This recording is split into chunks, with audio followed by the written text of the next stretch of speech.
Hello everybody, and thank you so much for joining me in today's video. I don't know what it's gonna be yet, but I do have our little trusty bucket of ideas. Okay, how to spot a good reader versus a bad reader. Well, I was gonna do some tarot, but I think maybe this is a good topic to talk about, especially in terms of pick a card readings, okay? Or like if you're giving your money to somebody. One of the most important things, okay, with pick a card readings, we're going to start there. We're going to go with pick a card readings first, and then we're going to dive into the topic of regular, like, bookings, okay?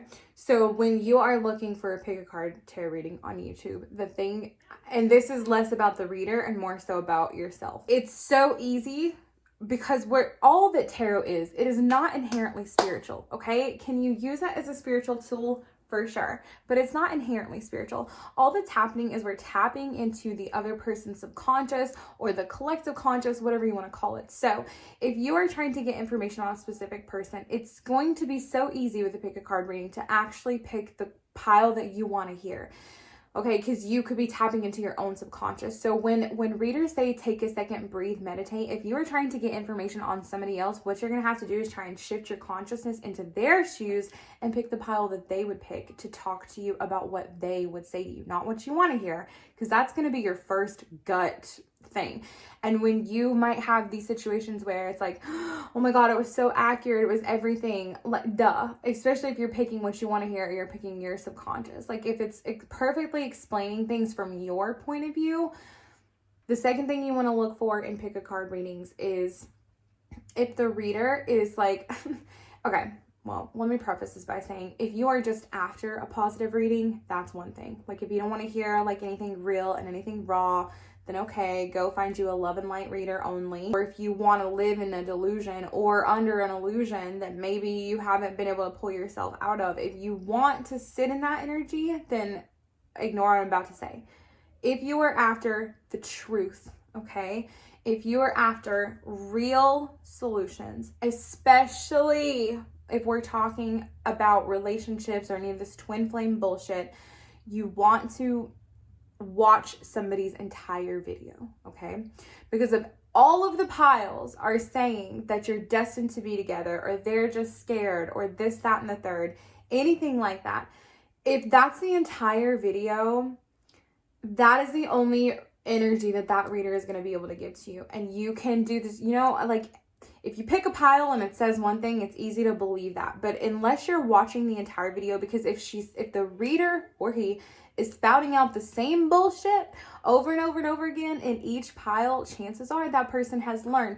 I can't tell you guys how many subscribers I lose whenever they pick a pile that's like real, okay? Or that doesn't resonate with them. That's another huge problem. Okay, and I catch myself doing it too. If a reader says, if that doesn't resonate with you, that's a cover your ass statement, okay? The problem with something resonating with you is you're only going to resonate with the shit that you want to resonate with. You know what I'm saying? So people, every time I gain 50 subscribers, I lose 55. Or I'll lose 55 and gain 50. It seems like, I'm at this place where it's like I'm growing, but I'm also losing. And I know that it's because I don't spoon feed people what they want to hear. If that's what you want, I can't say anything to you. Then go after that. But if you want true, actual advice, watch a reader's whole little library, okay? Skip through, listen to a little bit of each pile, because if it's all the same regurgitated bullshit of your success is coming, everything you've manifested is coming, or this person loves you and they're just scared, but they're your twin flame, if it's that consistently in every pile and in every reading, they have figured out that that's what makes them money. All right, that's pretty much the only advice that I can give on pick a card tarot readers. Now, when you are booking a reading, the first things you want to look for is you should leave a reading feeling more empowered than you did going into the reading.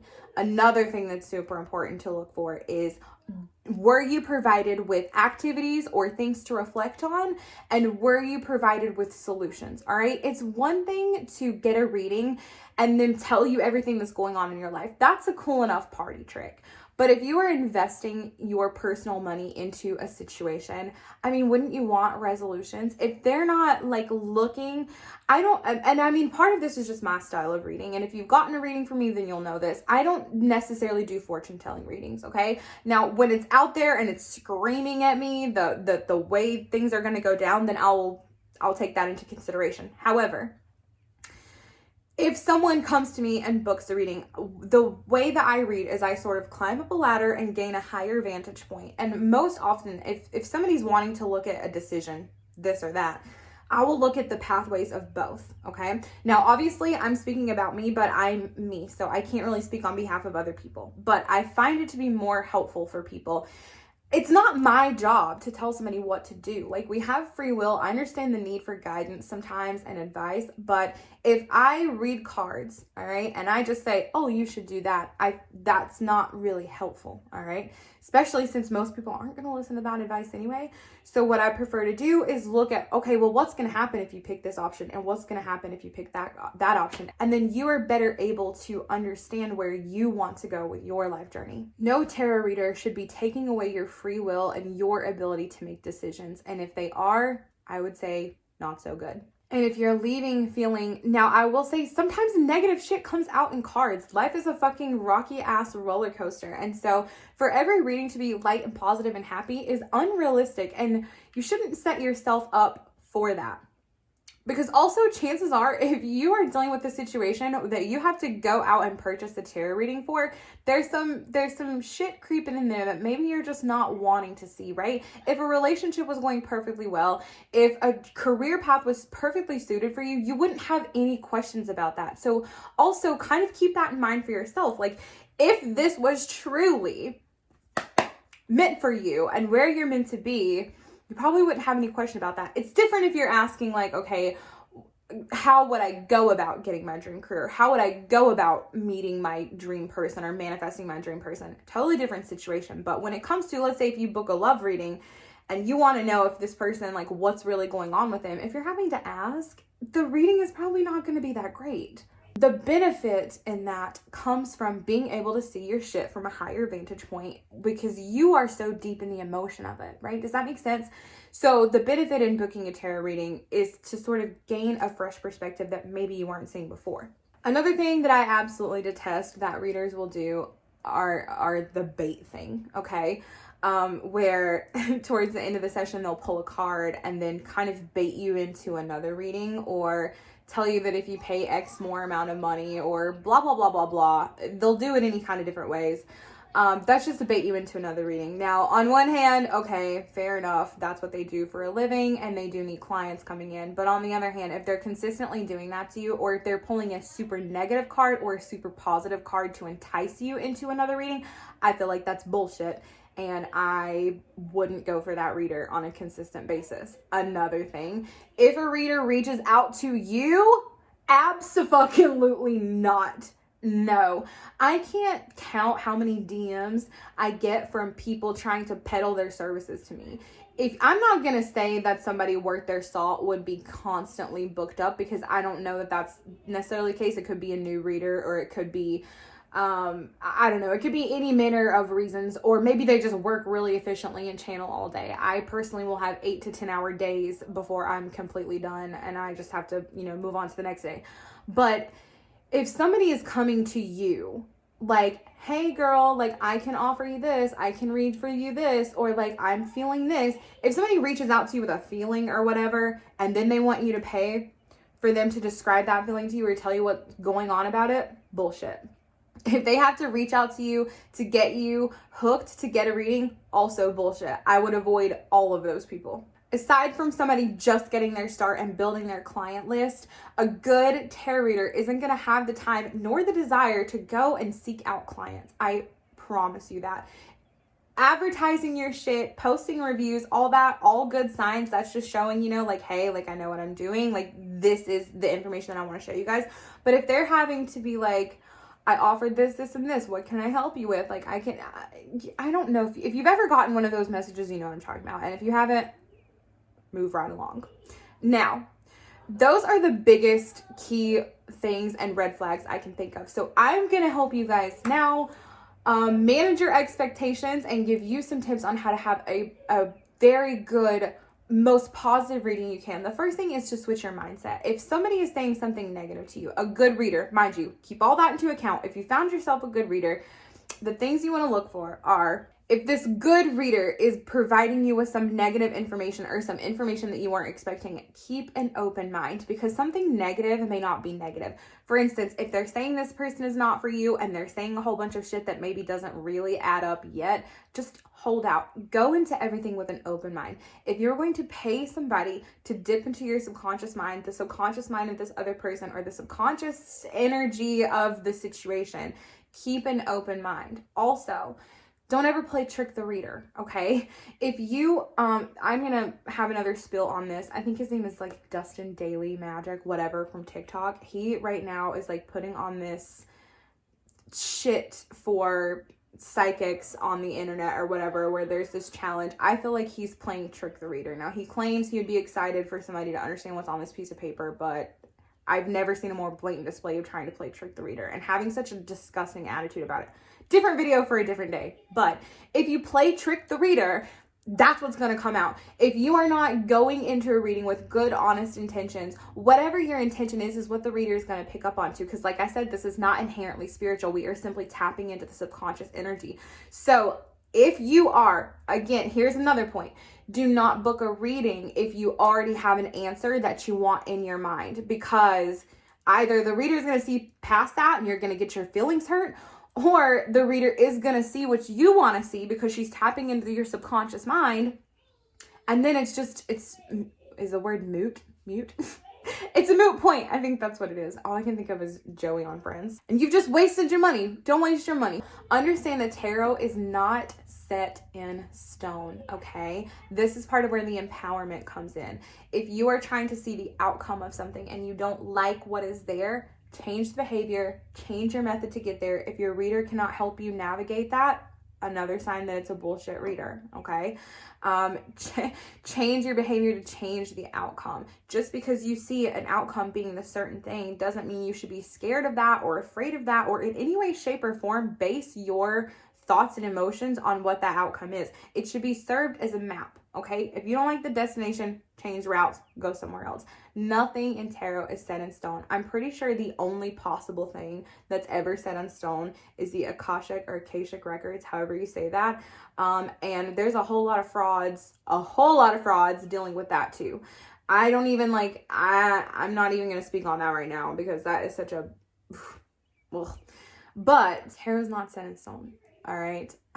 What can be set in stone is the other person's behavior. Not set in stone necessarily, but unchangeable by you. You can't change somebody else's decisions, or, I mean, you can influence them, but that gets into a whole lot of metaphysical shit. I wouldn't waste your time with it, is what I'm saying, because if you have to manipulate it to get it, you're going to have to manipulate it to keep it. So why not just open the door for what is meant for you to come through? I feel like those are all the basics. I maybe have left some stuff out, but that should get you started, at least to find a reader that's like good for you. I know that I offer private readings, but I'm not the reader for everybody, you guys, and I am aware of that, okay? I am so beyond fully aware of that. I do not mince my words. I sometimes struggle with bedside manners. Like, I'll put things in a really blunt way, lacking the empathy that I should have as a human being for that situation, because when I read the cards, I channel and I just say what I see, and I don't always think to like have that moment of, oh, okay. But if you watch my videos, you know that.